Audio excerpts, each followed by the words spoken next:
नमो सिद्धाय नमो आर्याय नमो वज्राय नमो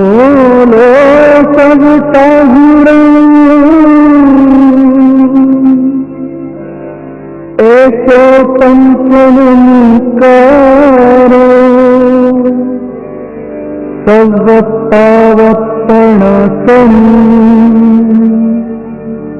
मंगलाणं च सर्वेषु पठमं हवै मंगलम्।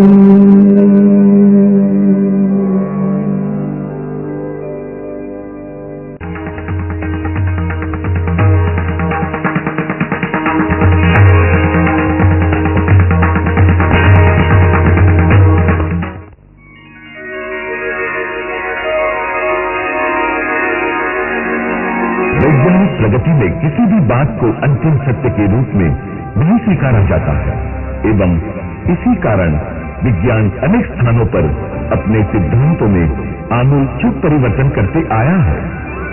अतः इन कारणों को सत्य की धार पर परखने का जो प्रयत्न किया गया है, नए अवलोकनों एवं मान्यताओं के मेल से ब्रह्मांड के विषय की मान्यताओं में परिवर्तन निकट भूतकाल में कई बार हो चुका है।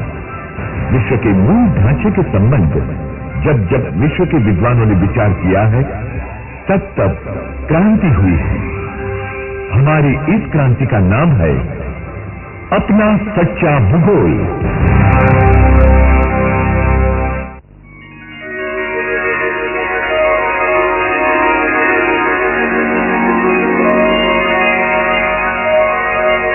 प्यारे विद्यार्थी भाइयों और बहनों, भारतीय तत्वज्ञान पीठ के आचार्य श्री हमारे आमंत्रण का स्वीकार करके यहाँ पधारे हैं। हम उनका स्वागत करेंगे। आइए।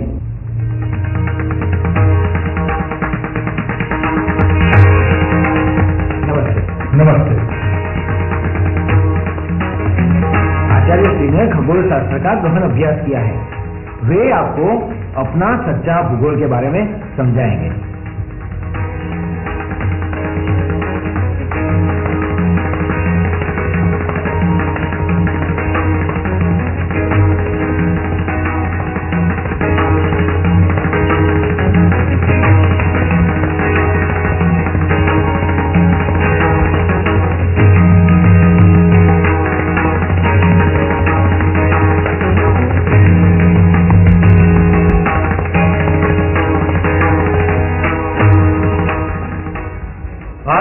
विषय है अपना सच्चा भूगोल। विषय की शुरुआत करें इससे पहले आपको मेरे सवाल का जवाब देना होगा। हम जिस भूमि पर रहते हैं उसे हम वर्ल्ड कहते हैं, पृथ्वी कहते हैं, दुनिया भी कहते हैं। आप में से कोई मुझे बताएगा कि ये पृथ्वी कैसी है? सर, पृथ्वी गोल गेंद जैसी है। पृथ्वी अपनी दूरी पर रहती है और दूसरी दुनिया की परिक्रमा भी करती है।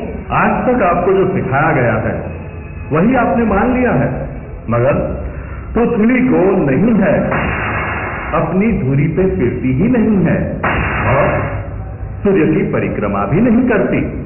सर, लेकिन ये कैसे हो सकता है? हमारे वैज्ञानिकों ने अपने अवलोकन और कल्पना के आधार पर विश्व का मनगढ़ंत चित्र का सर्जन किया है और हमने मान भी लिया है।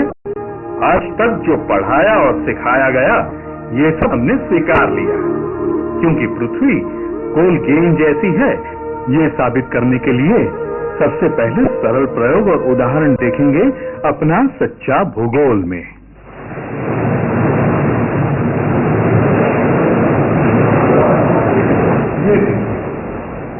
समुद्र में आने वाला ये जहाज कमस्तूल पहले दिखाई देता है।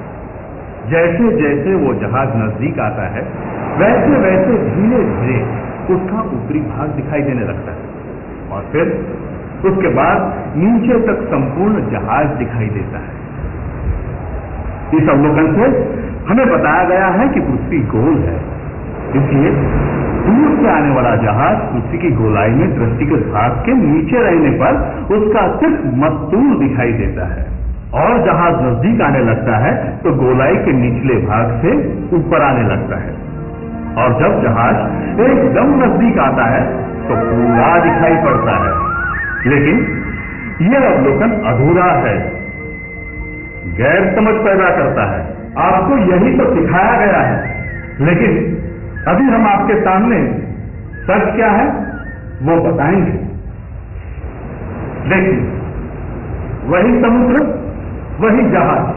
अभी हम दूरबीन से आने वाले जहाज को देखेंगे।